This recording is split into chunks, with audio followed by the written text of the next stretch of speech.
So 9 men have been convicted of exploiting and trafficking vulnerable young girls for sex in Rochdale.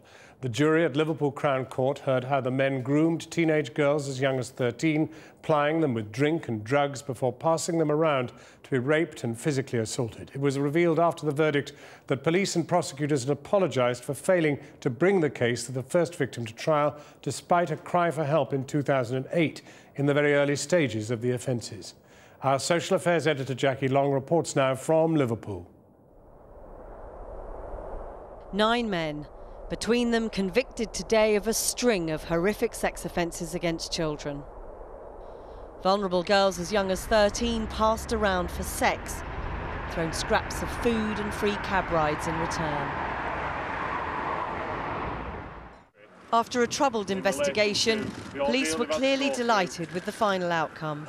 This has been a fantastic result for British justice. These victims have been through the most horrendous of crimes, and I just want to commend their bravery in relation to the ordeal they've had to go through. As the girls hung around the streets of Haywood late at night, the men moved in. They offered them drink and cigarettes, a chance for the girls to feel grown up, to feel wanted. But it soon became clear there was a heavy price to pay, as this victim, 15 at the time, found out. They start off nice,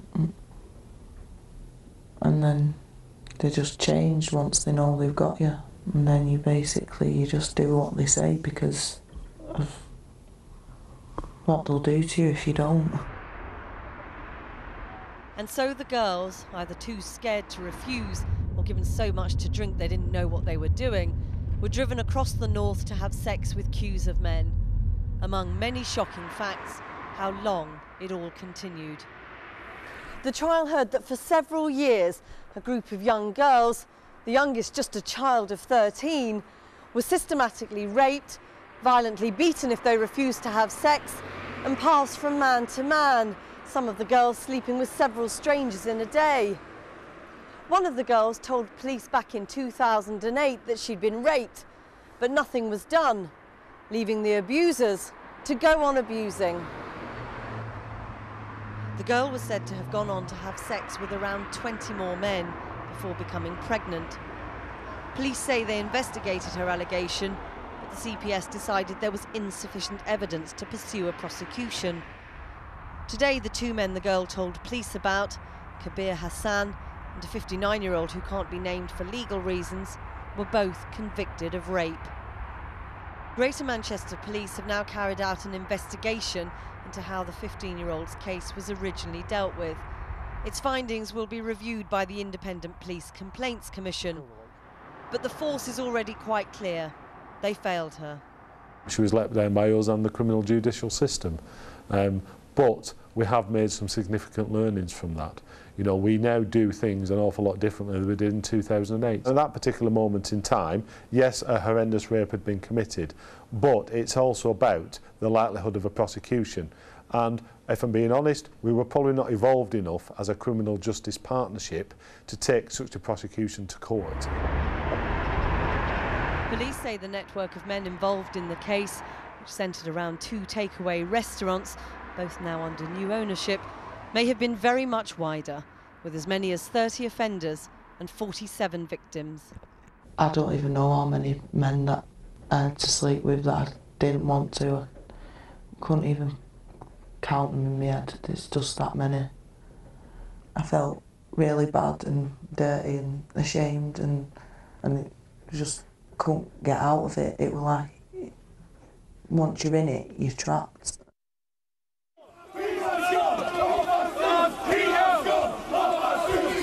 This case, like other recent grooming trials, has become as much about race as sexual exploitation of children. Far-right groups have gathered throughout. The fact all the defendants are Asian, evidence for them this is a Muslim crime. And there have been angry demonstrations in Haywood too, where the crimes took place. There's a lot of people, boys mainly, are coming in shouting all kind of stuff. They want the rapists out, they want the packies out. If the people have done something wrong, they've got right to get angry, but not take it out on us. Today the court decided the men had done something very wrong. Justice at last for the victims. They ripped away all my dignity and all my last bit of self-esteem, and I just think hopefully they'll pay for what they've done. The first of the two men acquitted, seen here in the red tie, walked free today. The 9 convicted will be sentenced tomorrow. Well, joining me now in the studio is the Chief Executive of the children's charity Barnardo's, Anne-Marie Carey. This is clearly an absolutely horrific case, but how widespread is grooming, do you think? Well, in Barnardo's, we're working with 1,200 children who have been victims of child sexual exploitation. I think this is just the tip of the iceberg. I think this problem is far more prevalent than we've actually given it credit for. I have said that I consider this to be the biggest hidden child protection issue for the over 10s in this country. And I suppose what's alarming is the police have admitted that they failed in that the first victim had told them that she'd been raped and they didn't follow it up. What can the police do to make sure that that doesn't happen in future?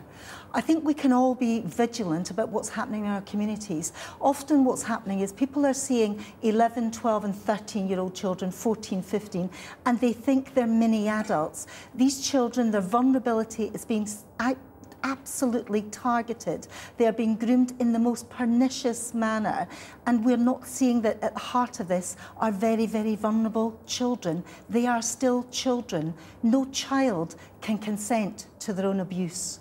Why is it, a lot of people will find it hard to understand why these girls kept on going back. What is it that goes through the head of some of these victims? Well, I think our understanding of this issue is akin to our understanding of domestic violence quite some time ago, when people said, how could you go back to an abusive relationship? What happens is these children who are very vulnerable are absolutely targeted. They're groomed, they're made to feel loved, they're made to feel wanted, and then suddenly it's oh well, if you love me, you would do this. If you loved me, you would do that. And so they're absolutely brainwashed to think that this is normal in a relationship. And one of the girls considered one of the men to be her boyfriend, so it's complicated, isn't it? Often the children do, and funnily enough, the gifts that they give the children, so they give mobile phones, which the child or young person might think is fantastic because their parents wouldn't give them that phone. That very phone is used to command and control them in terms of where they need to be and when they need to be at a certain place. How much of a factor is race in all of this, though? I think undoubtedly race is a factor in some communities, but what we know from our work in Barnardo's is that this child sexual exploitation is happening in every community. This is a call to leadership in every community that we work in. It's happening across every age range and across every race and ethnic divide. Anne-Marie Carey, thank you very much for joining us. Thank you, Cathy. And at 7:30 we'll have a special report asking whether race played a part in this and other child sex scandals. John.